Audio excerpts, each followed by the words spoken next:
What's going on, everyone? It is Saturday, March the 13th, 2021, and it's been a little while. I've actually been wanting to record. I just haven't gotten around to it. I've been busy with a couple of projects. Right now, I'm at a cabin in Missouri. So, with that being said, let me put this down and give thanks to our Father. Thank you, Father God, in Jesus Christ's name, for getting me here safely, Father.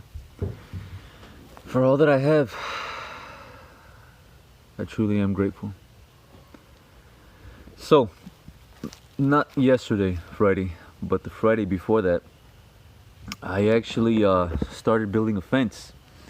So, just in case you don't know, in Texas, the first step towards building a fence is going down to your local building inspectors and seeing if you need to take out a permit.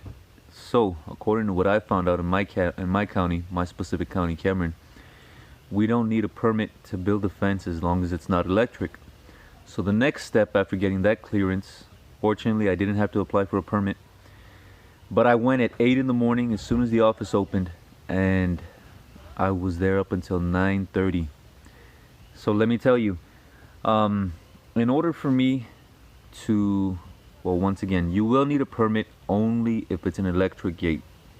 So in order to do that, you have to present them a copy of your deed, and in order to obtain a copy of your deed, you need to give them, if your particular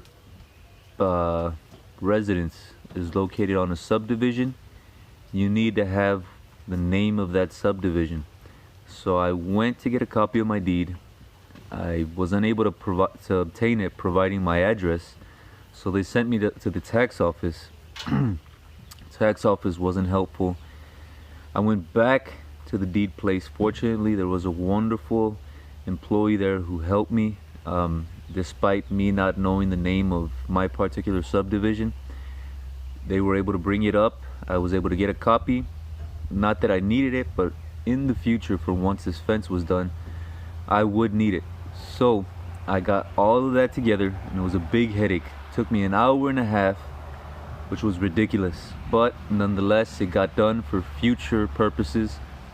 Next step was to call 811 to make sure that we didn't have any electricity wires running underneath the ground, and then I also as well had to call the water company to make sure that where I'd be digging there wouldn't be any water lines or anything like that running through it. So when all was said and done, I was out of there by 9:30, went home, called 811. The representative from 811, man, they tossed me around a couple of representatives, and one representative even gave me an attitude to the extent of like, oh no, I didn't create this ticket. I was specific, and I clarified, no, I know you didn't create that ticket. What I'm asking is if I've been given clearance.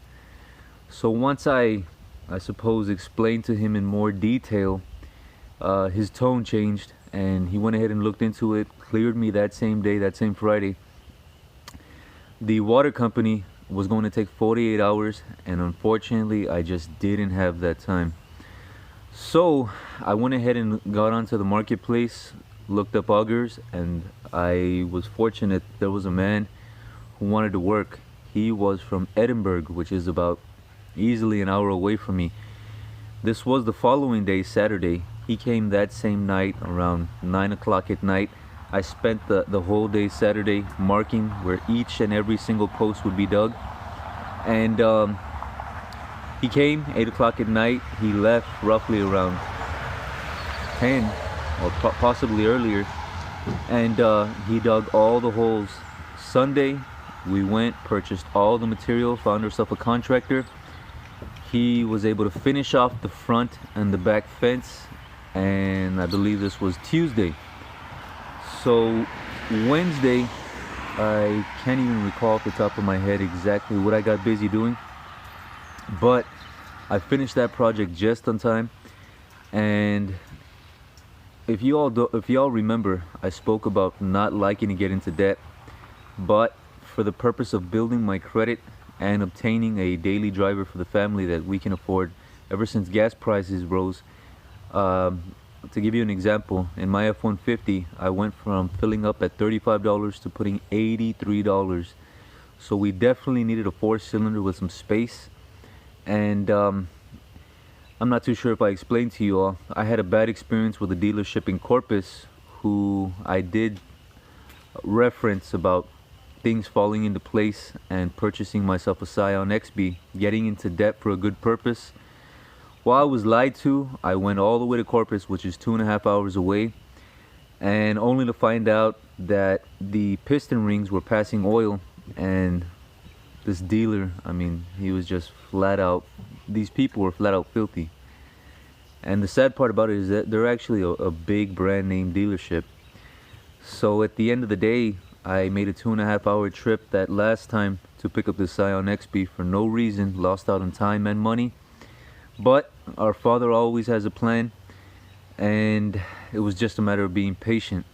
I don't like to talk about patience because I know I lack so much patience, and that's one of my weaknesses that I have to strengthen. All this week, that was the message for me. Patience, patience, patience. Patience in building this fence, patience in making this trip, which, by the way, all this was leading up to a trip, a 16.5 hour trip that landed me here in Missouri. I took off yesterday, Friday, and we got here to Missouri to pick up the Scion XB that I purchased. And thank God we got here safely. We got to this cabin, which was 2 hours away, that I rented. And here we are, just enjoying family time. Everything seems to have fallen into place. I just ate at this wonderful restaurant in the town of Alton. We're here at the Mark Twain Forest. So there's this one restaurant here in Alton, and it was so delicious. I'm gonna go ahead and name drop. I don't usually name drop, but I believe it was called Corn-Fed Rascal. Great service, great customer service, great delicious food. And here I am, and I think the most important thing that has given me the reason to be able to be here was just somehow managing to have patience, which once again I lack 100%. But I do know now that our Father does have a plan for me. Things fell into place without even me, I guess, giving too much effort. And that's not to say that each person shouldn't give effort, or as much effort as they possibly can, but sometimes things really do fall into just having patience. And here I am, enjoying this wonderful log cabin here with my family. We made this trip. Tomorrow we're going to Colorado, and I don't know, I'm just so happy.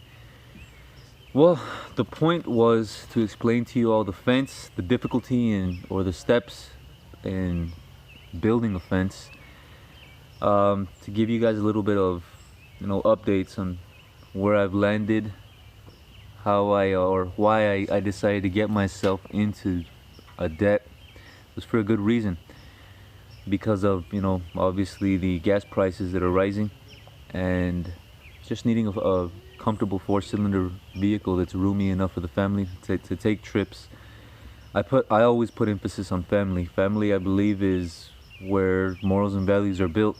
And let me tell you, if you guys are able to make the trek, if you have the opportunity to travel as a family, I would absolutely recommend it, because there's no better way to build these morals and values with your family, because this is time that you'll never get back. Anyways, guys, I hope everybody's doing good, and y'all take care of yourselves.